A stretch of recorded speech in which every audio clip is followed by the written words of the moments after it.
em Judas, Judas capítulo 1, no versículo 16, que diz assim: Estes são murmuradores, queixosos, andando segundo suas concupiscências, cuja boca diz coisas muito arrogantes, bajulando as pessoas por motivos interesseiros. Para vocês entenderem melhor, esse aqui é o livro de Judas. Ele só tem um capítulo. Ele vai do versículo 1 ao versículo 25. É somente um capítulo do livro de Judas. O livro de Judas, a epístola de Judas, é um texto escrito pelo próprio Judas, irmão de Tiago. Esse Judas era também meio irmão do próprio Jesus Cristo. Ou seja, não tem nada a ver com o famoso Judas apóstolo, conhecido por ter traído Jesus, tá bom? Não tem nada a ver com ele. O apóstolo principal dessa epístola é a advertência contra os mestres imorais e as heresias da época, que colocavam em risco a fé dos cristãos. Então Judas foi muito objetivo. Esse livro é de correção aos líderes, religiosos, etc., todos líderes, toda liderança. E eu foquei no versículo 16, que fala exatamente que eles bajulam as pessoas por interesse, não preocupado com a alma de ninguém, mas sim por interesse financeiro, etc. Não estou julgando liderança alguma, simplesmente dando a explicação do texto.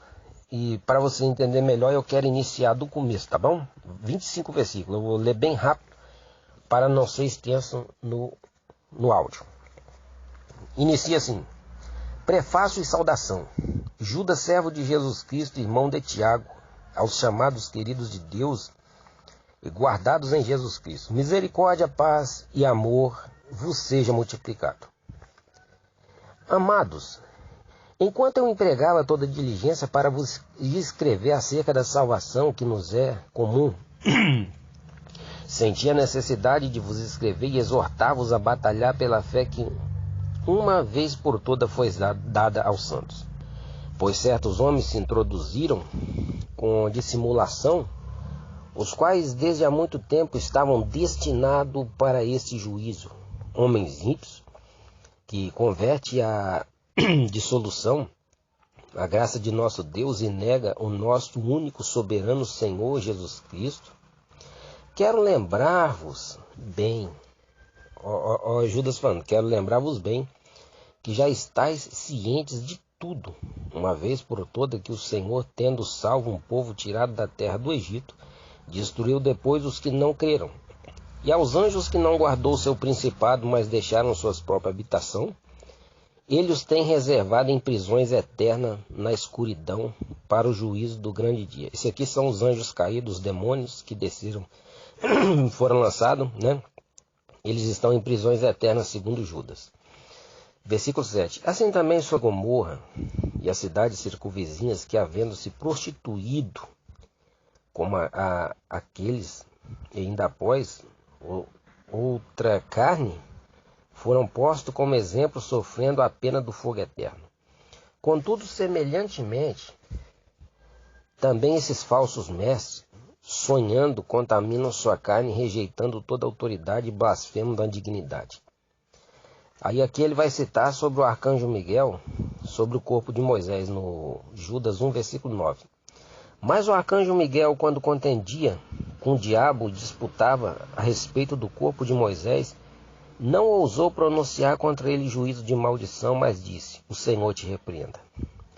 Isso aqui quer dizer o seguinte: o anjo não quis usar autoridade, não quis tomar a honra de Deus nunca.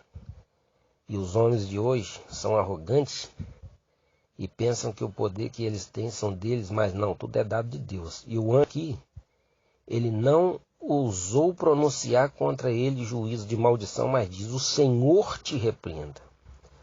Então esse nome de Jesus Cristo deve de ser usado por todos nós a todo momento, a todo instante, porque a glória é dele para ele. O versículo 10. Estes, porém, difamam de tudo o que não entende, e naquilo que compreende de modo natural, como os animais irracionais, até nisso se corrompe. A Judas está dizendo que os homens entendem tudo de forma natural, sendo que as coisas de Deus, elas devem de ser entendidas de forma espiritual. Versículo 11. Ai deles, entraram pelo caminho de Caim.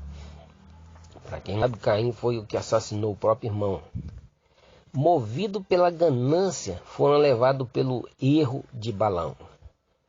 O Balaão foi o seguinte: a jumenta teve que falar com ele de tanto que ele temou com Deus, né? Para quem não sabe da história, ele temou tanto com Deus que a jumenta teve que falar com ele, por causa de um prêmio de Balaque, né? E aqui ele está citando esse texto. E o restante do versículo 13, pereceram na revolta de Coré. Coré foi um que a terra abriu e engoliu ele vivo junto com todo o povo dele na época de Moisés. Desobedeceu, né? Foi feito rebelião. Versículo 12. Estes são mancha em vossas festas de amor, banqueteando-se convosco, sem nenhum recato. Pastores que se apacentam a si mesmos. Ixi. São nuvens sem água, levadas pelos ventos, árvores em planta, estação dos frutos, destes desprovidas e desarraigadas, duplamente mortas. São ondas furiosas do mar, espumando suas próprias sujidades. Aquelas espumas sujas que o mar fica chacoalhando pela beira do mar, das praias, né? Aquela água suja. Estrelas errantes, para as quais tem sido eternamente reservada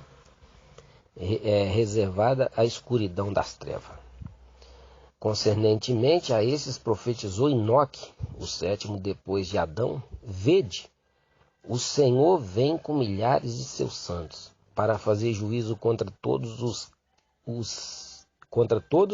e para fazer convicto todos os ímpios, acerca de todas as obras ímpias que impiamente praticaram e de todas as duras palavras que os ímpios pecadores contra eles proferiram.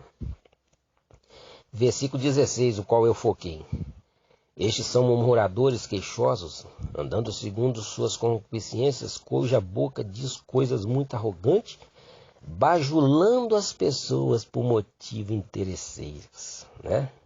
Eles bajulam as pessoas por motivo de interesse financeiro, etc. Mas não tem nada de preocupação com a alma. Mas, o versículo 17, mas vós amados, olha a exortação de Judas aqui, para nós, tá bom? Ficar atento. Mas vós amados, lembrai-vos das palavras que foram preditas pelos apóstolos do nosso Senhor Jesus Cristo, os quais já vos nos últimos tempos haverá escarnecedores, andando segundo suas ímpias consciências. São estes os que causam divisões, são sensuais e não têm o espírito. Mas vós, amados, edificando-vos sobre a vossa santíssima fé, orando no Espírito Santo, conservai-vos no amor de Deus, esperando a misericórdia de nosso Senhor Jesus Cristo para a vida eterna. Apiedai-vos de alguns que estão na dúvida, salvai-os, arrebatando-os do fogo. Quanto aos outros, tende misericórdia em temor, detestando até a roupa manchada pela carne. O 24. Ora, aquele que é poderoso para vos guardar de tropeçar e apresentar-vos jubilosos e imaculados diante da sua glória. 25. A único Deus, nosso Salvador por Jesus Cristo, nosso Senhor, glória, majestade, domínio, poder, antes de todos os séculos, agora e para todos sempre. Amém. Que Deus abençoe a todos. Que carta linda, né? Até me emociono em ler essa carta, eu choro. Então que Deus abençoe. E foca nesse livro de Judas, é apenas um capítulo, vai do versículo 1 ao 25, que dá um ensinamento total para esses últimos dias da igreja na face da terra. Os homens estão pensando em si próprio e esquecendo dos outros, esquecendo dos compromissos com o dono da vida, o dono da alma, né? Preocupando só com os bens financeiros e não preocupa mais com as coisas do eterno. Mas que o grande Deus te ilumina você e a sua família, que vamos cada dia mais nos preparar para a vinda de Yeshua HaMashiach, Jesus Cristo, o Messias, que há de vir buscar a tua igreja. Tenha um dia de vitória, fica na paz, vai atrás dos seus objetivos, que o Senhor é contigo para te dar vitória.